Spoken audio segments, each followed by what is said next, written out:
پچھلے کئی دنوں سے یہ معمول بن چکا تھا۔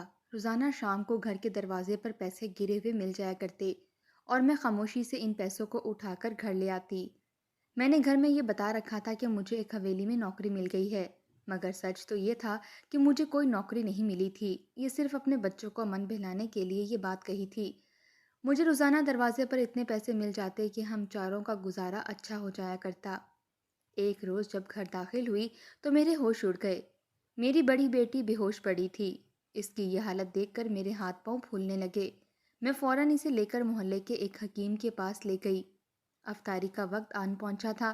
اس نے جب میری بیٹی کا معائنہ کیا تو جو راز فاش کیا، اسے سن کر میری جان نکل گئی۔ وہ سنجیدگی سے بولا کہ آپ کی بیٹی حاملہ ہے، اسی لیے بلڈ پریشر لو ہونے کی وجہ سے وہ بے ہوش ہو کر گر گئی تھی۔ آپ اس کا بھرپور خیال رکھا کریں۔ حکیم صاحب اور بھی بہت کچھ کہہ رہے تھے مگر مجھے کچھ بھی سنائی نہیں دے رہا تھا۔ میری بیٹی تو کنواری تھی، اس کی تو شادی بھی نہیں ہوئی تھی، پھر کیسے وہ حاملہ ہو گئی تھی؟ میں نے بے ساختہ اپنے ساتھ کھڑے 12 سالہ بیٹے کو دیکھا جو چوڑ نظروں سے کبھی بڑی بہن کو دیکھتا اور پھر سر جھکا جاتا۔ جب میں نے اس پر نظر ڈالی تو وہ فوراً نظریں پھیر گیا۔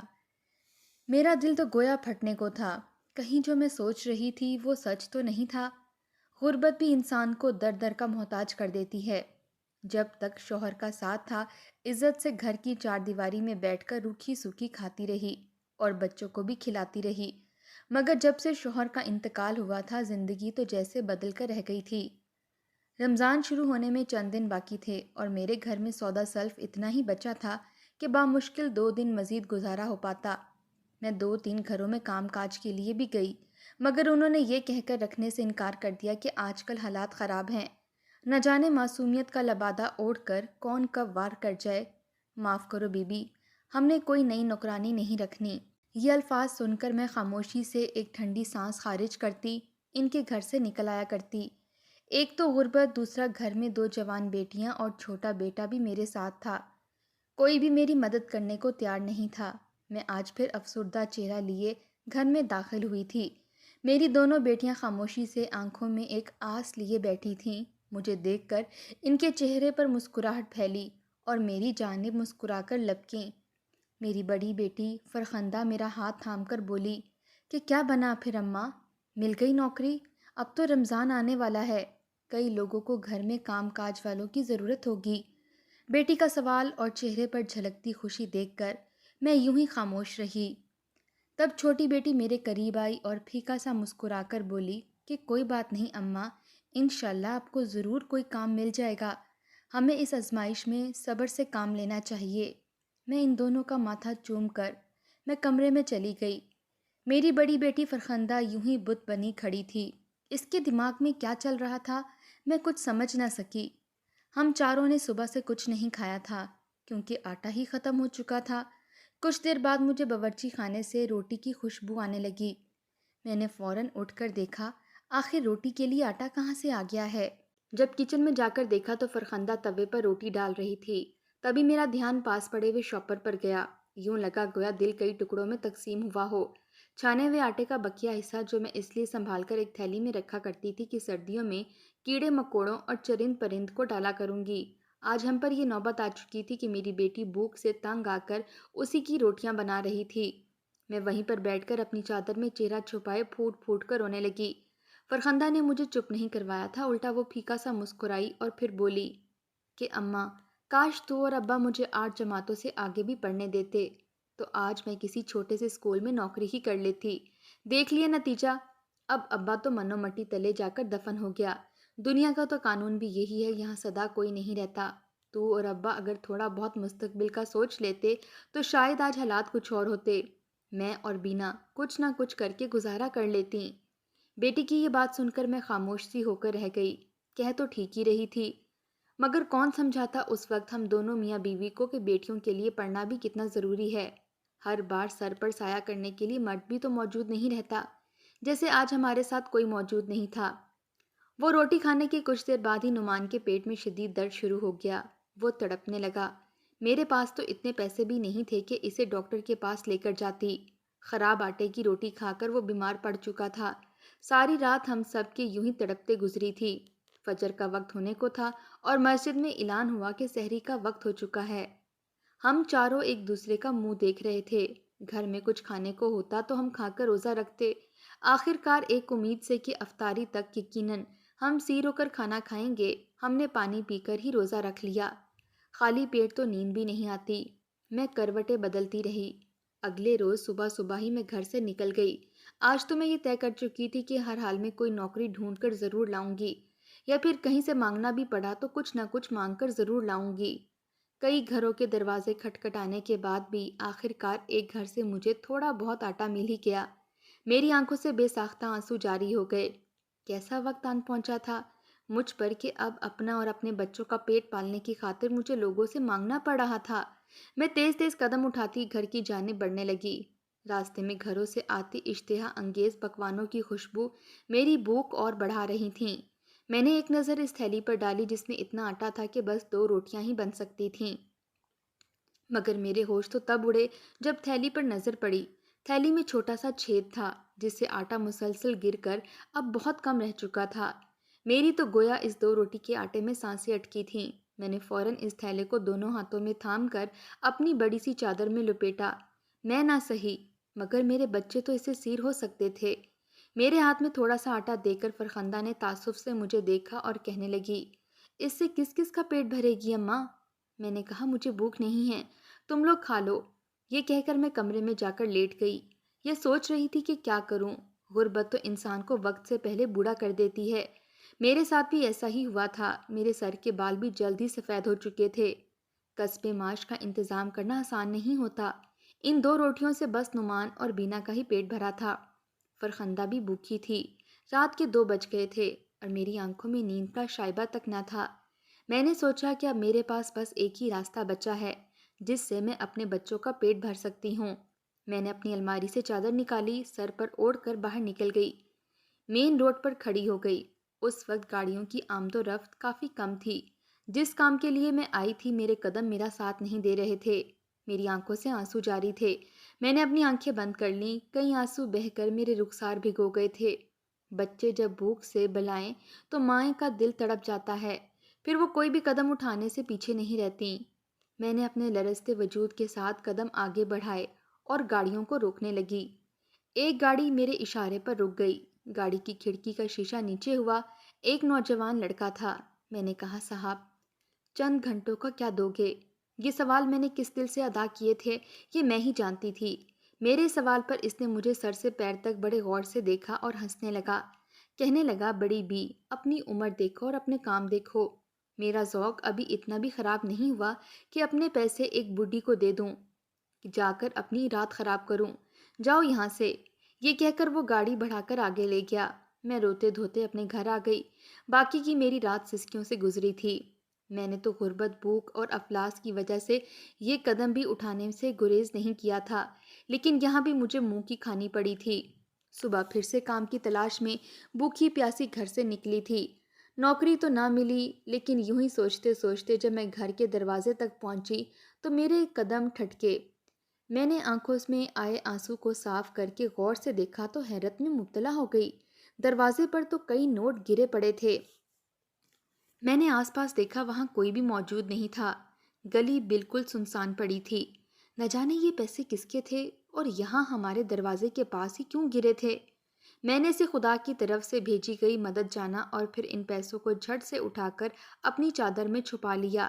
میری آنکھوں میں خوشی سے آنسو آئے تھے۔ بے ساختہ میرا خیال اپنے بیٹے کی جانب گیا جو کل رات سے بیماری میں تڑپ رہا تھا۔ 2 دن سے اس کے پیٹ میں درد تھی۔ میں نے کئی لوگوں سے پیسے ادھار مانگے تھے۔ صبح سے کئی میڈیکل سٹوروں کے چکر بھی لگائے تاکہ کوئی مفت میں مجھے میرے بیٹے کے لیے دوا دے دے، مگر کسی کو مجھ پر رحم نہ آیا تھا۔ میں جو ہی گھر میں داخل ہوئی تو میرا 12 سالہ بیٹا نعمان چارپائی پر لیٹا اپنی بڑی بہن کا ہاتھ پکڑے ہوئے بخار سے تڑپ رہا تھا۔ تبھی فرخندہ کی نظر میرے ہاتھ پر گئی جہاں میں نے کئی ہزار کے نوٹ تھام رکھے تھے۔ میرے ہاتھ میں پیسے دیکھ کر اس کی آنکھیں پھیلی تھیں۔ وہ فوراً میری جانب لپکی اور بولی کہ اماں، اتنے سارے پیسے تجھے کس نے دیے؟ کیا تیری نوکری لگ گئی ہے؟ اس کے سوال پر میں گنگ سی رہ گئی۔ میں اسے ہڑبڑا کر بولی کہ ہاں میری نوکری لگ گئی ہے، یہ اسی کے پیسے ملے ہیں۔ میری بچیوں کے چہرے پر تو مسکراہٹ پھیل گئی تھی۔ میں نے فوراً اسٹور سے بیٹے کے لیے دوا لائی اور کھانے کے لیے چیزیں لائی تھی۔ اس روز ہم نے سیر ہو کر کھانا کھایا تھا۔ میں دل ہی دل میں اس شخص کو دوائیں دینے لگی جس نے جانے انجانے میں ہی صحیح مگر ہماری یوں امداد کر دی تھی۔ اگلے روز دوبارہ میں بچیوں کو گھر چھوڑ کر گھر سے چلی آئی۔ پہلے انہیں کچھ راشن ڈال دیا، اس لیے وہ پیسے ختم ہو گئے تھے، لیکن یہ تسلی تھی 3 دن کچھ نہ کچھ بن جائے گا۔ میں اسی امید پر پھر گھر سے باہر نکلی تھی کہ شاید اب نوکری مل جائے۔ میں نے اپنے لیے ایک معمولی سی نوکری ڈھونڈنی تھی۔ میں نے ایک گھر میں چھوٹا موٹا کام کیا اور جب پیسوں کی باری آئی تو مالکن نے میرے ہاتھ پر 100 روپیہ رکھ کر مجھے چلتا کیا تھا۔ میں حیرت سے کبھی 100 کے نوٹ کو دیکھتی اور پھر کبھی مالکن کو۔ اس میں تو مشکل سے 1-2 دن کا آٹا ہی آ سکتا تھا۔ میں نے مالکن کے مہمانوں کی خاطر ساری افطاری کا انتظام کیا تھا۔ روزے کی حالت میں ہونے کے باوجود میں نے بازار کے کئی چکر لگائے تھے اور ساری افطاری بھی اپنے ہاتھوں سے تیار کی تھی۔ پکوڑے تلتے وقت مجھے میرے بیٹے نعمان کا خیال آنے لگا کہ اسے پکوڑے کتنے پسند تھے۔ جب میرا شوہر حیات تھا تو نعمان اپنی فرمائش پر پالک والے پکوڑے بنواتا تھا، لیکن اس ایک شخص کے دنیا سے چلے جاتے ہی ہم جیسے جیتے جی ہی مر گئے تھے۔ چنے کی چاٹ میری بیٹی کو بہت پسند تھی۔ آخر میں انہوں نے مجھے کچھ بچا ہوا کھانا اور 200 روپے دے کر گھر کا راستہ دکھا دیا۔ یہ امیر لوگ بھی نہ جانے کتنے امیر ہو کر بھی کتنے غریب ہوتے ہیں، اتنے ہی اور کنجوس بھی ہو جاتے ہیں۔ پورا دن میں گرمی اور روزے کی حالت میں کام کرتی رہی۔ پھر مہمانوں کی آمد پر 7 افطاری میں نے دسترخوان پر لگوائی۔ روزہ کھولتے وقت ان بے حس لوگوں کو یہ بھی خیال تک نہ آیا کہ مجھے بھی ایک پلیٹ میں چند پکوڑے ہی ڈال دیں۔ روزہ تو میرا بھی تھا۔ میں نے بس آنسوؤں کے ساتھ پانی پی کر روزہ کھولا تھا۔ افطاری کے بعد برتنوں سے بھرے سنک کو دیکھ کر مجھے تھکن کا احساس ہونے لگا تھا۔ میں نے برتن دھوئے، پھر جب مالکن سے پیسے مانگے تو اس نے اپنے پرس سے 200 روپے نکال کر دے دیے اور کچھ جھوٹی پڑی چیزیں ایک شاپر میں ڈال دیں اور یہ بھی کہا کہ اب انہیں کام کی ضرورت نہیں ہے۔ میں خاموشی سے وہ سامان لے کر شکر ادا کرتی واپس لوٹ آئی، مگر میری حیرت کا ٹھکانہ نہ رہا جب میں نے دروازے پر ایک بار پھر پیسے گرے دیکھے۔ 100 کے چند نوٹ تھے، ایک نوٹ 1000 کا بھی تھا۔ وہ پیسے بےحد سلیقے سے دروازے کے پاس رکھے گئے تھے۔ اس سے پہلے کہ کوئی دیکھتا میں نے فوراً ان پیسوں کو اٹھا لیا اور گھر میں داخل ہو گئی۔ میری چھوٹی بیٹی جس کی عمر 16 سال تھی وہ باورچی خانے میں افطاری کی تیاری کرنے میں مصروف تھی، جبکہ بڑی بیٹی نہ جانے کس بات پر نعمان سے لڑ رہی تھی۔ میں ان کے قریب گئی تو دونوں فوراً خاموش ہو چکے تھے۔ میں نے لڑائی کی وجہ پوچھی تو فوراً بات بدل گئے۔ نعمان مجھ سے نظریں نہیں ملا پا رہا تھا، وہ خاموشی سے وہاں سے چلا گیا۔ میرے ہاتھ میں ایک بار پھر پیسے دیکھ کر فرخندہ خوشی سے چہک اٹھی اور بولی، اماں ایسا کون سا کام کرتی ہو تم؟ مالکن کا جو وہ تمہیں روزانہ اتنے پیسے دے دیتی ہے۔ بیٹی کی بات پر میں تھوڑی سٹپٹائی اور بولی کہ آج کام کافی زیادہ تھا، اس لیے اجرت بھی زیادہ ملی ہے۔ یہ سلسلہ یوں ہی چلتا رہا یہاں تک کہ 15-16 روزے گزر چکے تھے۔ اب ایک دن چھوڑ کر دروازے پر پیسے گرے ملنے لگے۔ ہمارا گزارا اچھا ہونے لگا تھا، مگر کون اتنے پیسے رکھ کر چلا جاتا تھا، یہ جاننے کا تجسس بھی مجھے اب بڑھنے لگا تھا۔ وہیں دوسری جانب میرا بیٹا کافی خاموش رہنے لگا تھا۔ فرخندہ سے تو وہ کوئی بات کرنا بھی پسند نہیں کرتا تھا۔ ان دونوں کے بیچ ایسا کیا ہوا تھا کہ وہ دونوں ہی مجھے نہیں بتا رہے تھے۔ انہی دنوں ہی فرخندہ کے لیے ایک رشتہ آ گیا۔ وہ لوگ بھی ہمارے ہم پلہ ہی تھے۔ وہ عورت مجھ سے کہنے لگی، انہیں جہیز نہیں چاہیے، بس آپ بارات میں 100 لوگوں کو بس کھانا کھلا دیجیے گا۔ رشتہ ہر لحاظ سے اچھا تھا، لیکن میں ان سے کیسے کہتی کہ ہمارے گھر تو کھانے کے لالے پڑ گئے ہیں۔ میں نے رشتے سے انکار نہیں کیا، بس یہ کہا کہ مجھے کچھ وقت چاہیے۔ ان لوگوں کے جاتے ہی فرخندہ مجھ سے کہنے لگی کہ میں یہ اس رشتے سے انکار کر دوں یا پھر بینا کے لیے یہ رشتہ قبول کر لوں۔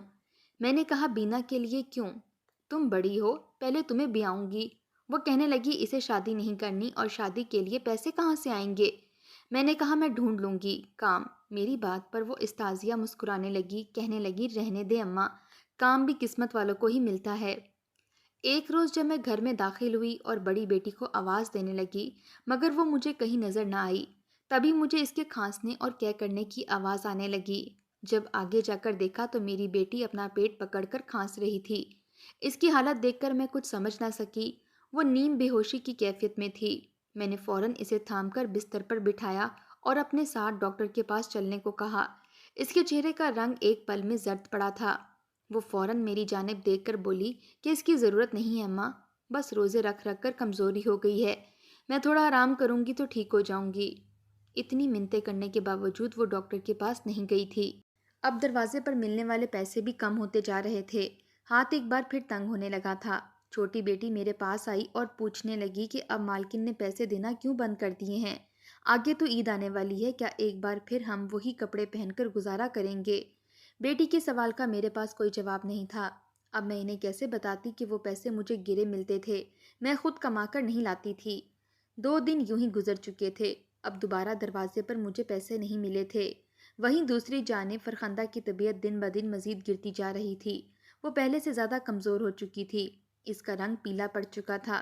وہ تنہائی میں نعمان کو نہ جانے کس بات پر ڈانٹتی رہتی، اگر میں دیکھ لیتی تو فوراً خاموش ہو جایا کرتی۔ میرا دل ایک بار پھر تشویش میں جا کر جکڑ گیا تھا، کہیں میری بیٹی کسی بڑی بیماری کا شکار تو نہیں ہو گئی تھی۔ 1 ہفتہ تک مجھے کوئی پیسے گرے نہیں ملے تھے، مگر آج جب گھر آئی تو دوبارہ چند نوٹ پڑے تھے۔ میں تو جیسے اسی کے انتظار میں تھی، فوراً اٹھا کر گھر کے اندر داخل ہو گئی۔ ایک بار میں گھر میں آئی تو گاڑی میرے گھر کے باہر کھڑی ہوئی تھی۔ مجھے یہ دیکھ کر حیرت ہوئی تھی کہ گاڑی میں کون ہے۔ ابھی میں یہی سوچ رہی تھی جب فرخندہ گاڑی سے نیچے اتر کر اس آدمی سے پیسے لینے لگی۔ یہ دیکھ کر میرے ہوش ہی اڑ گئے تھے، گاڑی وہاں سے جا چکی تھی۔ میں پھٹی پھٹی آنکھوں سے فرخندہ کو دیکھ رہی تھی، جو پیسوں کو دروازے کے باہر بڑے احتیاط سے رکھ کر اندر چلی گئی۔ یہ دیکھ کر میں چکرا کر رہ گئی تھی، نہ جانے کیسے گھر پہنچی تھی، مگر سامنے کا منظر میرے حواس کو قابو میں نہ رکھ سکا۔ فرخندہ زمین پر بے ہوش پڑی تھی۔ جو خبر حکیم نے سنائی تھی وہ سن کر تو مجھے لگا میرا دل آج ہی بند ہو جائے گا۔ میں گھر پہنچی تو فرخندہ کو اپنے کمرے میں لے گئی۔ میں نے کہا کہ وہ مجھے سچ سچ بتائے یہ سب کیا ہے۔ وہ رونے لگی، کہنے لگی کہ اس نے یہ قدم اس لیے اٹھایا کہ گھر میں غربت بڑھتی جا رہی تھی، بھوک اور افلاس برداشت نہیں ہو رہا تھا، اس لیے میں نے یہ قدم اٹھایا۔ میں نے اسے کہا تو نے اچھا نہیں کیا، کیوں تو نے گناہ کا راستہ اپنایا ہے؟ وہ رونے لگی، کہنے لگی میں نے نکاح کیا اس شخص کے ساتھ۔ یہ سن کر میں چکرا کر رہ گئی تھی۔ میں نے کہا وہ گاڑی والا تجھ سے نکاح کرے گا، کیوں مجھ سے جھوٹ بول رہی ہے؟ مجھے فرخندہ کی کسی بات پر بھروسہ نہیں تھا۔ میں نے کہا کہ ابھی چل میرے ساتھ، میں یہ ناجائز بچہ ختم کروا دوں گی اور تیری شادی کروا دوں گی، میں یہ بدنامی برداشت نہیں کر سکتی۔ میں بھی رو رہی تھی۔ وہ کہنے لگی اماں میری بات سن لے پہلے۔ پھر اس نے بتایا کہ ایک عورت بانجھ تھی، اسے اولاد چاہیے تھی، اس لیے اس نے فرخندہ کی دوست سے اس بات کا ذکر کیا تھا کہ کوئی ایسی لڑکی جو اسے اولاد پیدا کر کے دے دے تو وہ اسے بہت سا پیسہ دے گی۔ اس لیے جب فرخندہ نے یہ سنا تو حامی بھر لی۔ میرے کام پر جاتے ہی وہ گاڑی آتی اور فرخندہ کو لے کر چلی جاتی۔ فرخندہ نے کہا کہ وہ گناہ نہیں کرے گی، اس لیے نکاح کر لے گی۔ جیسے ہی بچہ پیدا ہوگا اس عورت کا شوہر بے شک اسے طلاق دے دے، اسی شرط پر نکاح ہوا تھا۔ میں نے فرخندہ کی بات سنی اور اس سے کہا کہ وہ اس عورت کو بلائے۔ فرخندہ نے فون کیا اور وہ دونوں میاں بیوی ہمارے گھر آ گئے۔ میں نے کہا کہ یا تو وہ لوگ میری بیٹی کو اپنا لیں یا پھر میں یہ بچہ ختم کروا دوں گی، کیونکہ میں لوگوں سے اپنی بدنامی نہیں چاہتی کہ وہ میری بیٹی کو بد کردار کہیں۔ وہ عورت یہ سن کر ہتے سے اکھڑ گئی کہ ہماری ڈیل ہو چکی ہے، لیکن اس کے شوہر نے مجھ سے کہا کہ وہ فرخندہ کو ساتھ لے جانے کو تیار ہے، اسے فرخندہ سے محبت ہو گئی ہے، وہ اسے بیوی بنا کر رکھے گا، بچے کو بھی فرخندہ کے پاس سے نہیں چھینے گا۔ میں نے چند دن میں ہی فرخندہ کو رخصت کر دیا اور جو رشتہ فرخندہ کے لیے آیا تھا وہاں بینا کی بات پکی کر دی۔ میری دونوں بیٹیاں اپنی گھر کی ہو چکی تھیں، دونوں داماد اچھا کماتے تھے، اس لیے مجھے بھی گھر کا راشن اور ضرورت کا سامان دے جاتے۔ نعمان بھی پڑھ رہا تھا، بہت جلد اپنے پیروں پر بھی کھڑا ہو جاتا۔